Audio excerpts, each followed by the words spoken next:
Good morning, ma'am. We are the Group 2, together with Pulgadas Mark Louie, Habonero Melvin Tabay, Turban Cyril and Shega Kathleen, Villacorta Rainero Jr., Matiga Damian Dave, and Galaga Joel Kibido. So, we are among i-report ron, ma'am, kay about sa enforcement and implementation. So, usam gyud mga functions or kung sa mga mga buhaton jud aning PNP and the NBI sa pagsugpo aning anti-crime unit. So first things first, kung sa logo aning anti-cybercrime unit sa NBI and the Philippine National Police. So mo rin siyang ang logo sa Department of Justice, sa DOJ, sa Philippine National Police kani mo ni siya. Then ang National Bureau of Investigation kay mo ni siya logo. So balik ta. The NBI and the PNP will be charged in enforcing the acts of prohibition in an efficient and reliable manner. The NBI and the PNP will provide Cybercrime Division or team staffed entirely by special investigation to handle cases involving acts breaches. The National Bureau of Investigation will establish a cybercrime branch which will be held at least one head agent. The Philippine National Police is required to establish an anti-cybercrime unit which will be led by at least police director. The DOJ of Office of Cybercrime or OOC created under the act shall coordinate the efforts of the NBI and the PNP in enforcing this provision of the act, section 9. So the DOJ needed nga more coordinate sa duha ka agency, which is the NBI and the PNP, para ma-enforce gini nga law.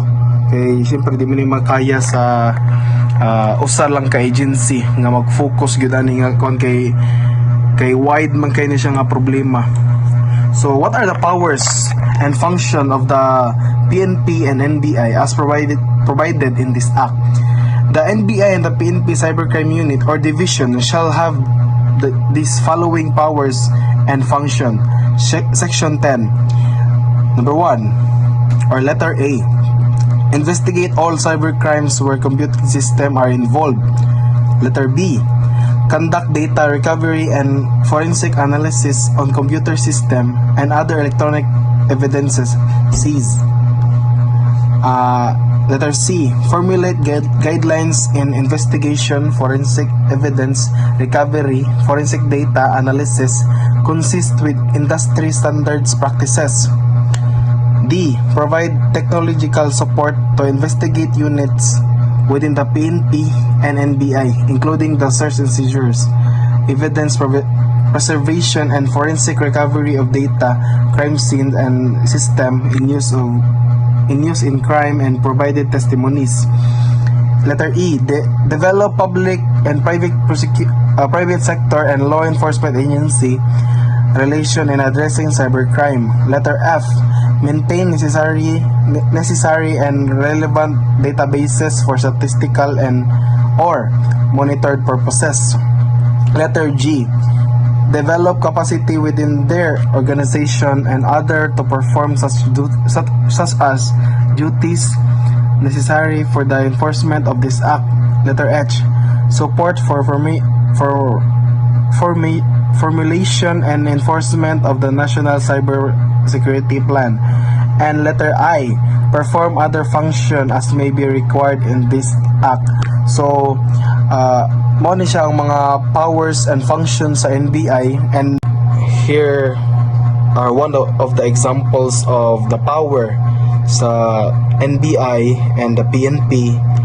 Pwede silang makablock og mga merchants, dagan gini siya 3,200 merchants sa mga illegal nga mga online gambling since 2025. So morning usapod sa powers nila kay pwede silang maka-block to prevent the cybercrime, ang mga crimes nga kuha na ng cybercrime ba, like sa GCash, online gambling, illegal online gambling.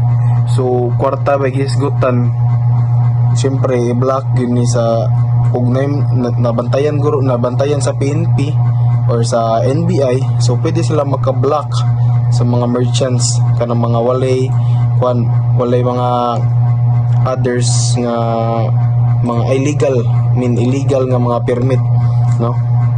Another example is kaning 6 Chinese in Pampanga raid.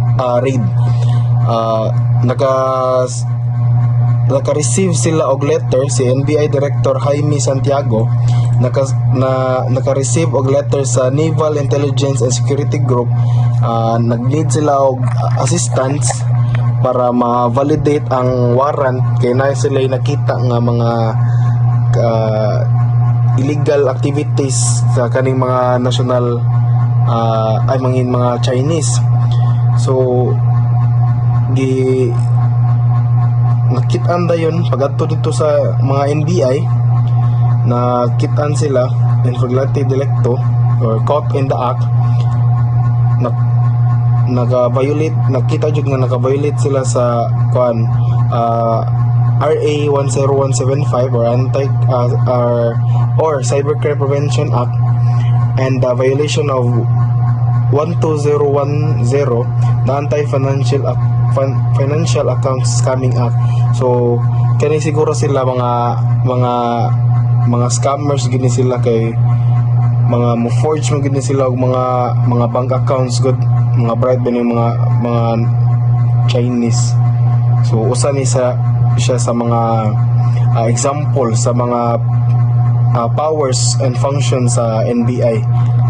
Pwede sila modakop sa mga illegal nga activities. Law enforcement authorities, ma'am, Section 11. To ensure that the technical nature of cybercrime and its operation is given focus and consider the producers involved for international cooperation. So, example ay ma'am, ang explanation mo okay.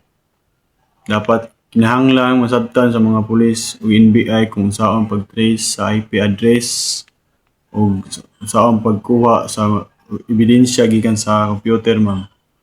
O ubang software nga gigamit sa kriminal, ma'am. Yeah. Number 2, law enforcement authorities, especially the computer and technology crime division or units responsible for the investigation of cybercrime and required to submit timely and regularly reports, including pre-operation, post-operation, and investigation results, and such as other document as may be required to the DOJ of reviewer monitoring. Ma'am, example nyo may pre-operation report, ma'am, sa wala pa sila mudakop, ma'am, gihimo sa sila report pumatuod nga karong pitsaha, karong usang rasa, karon sila dakpon ang suspect, ma'am. Ora kaya, ma'am.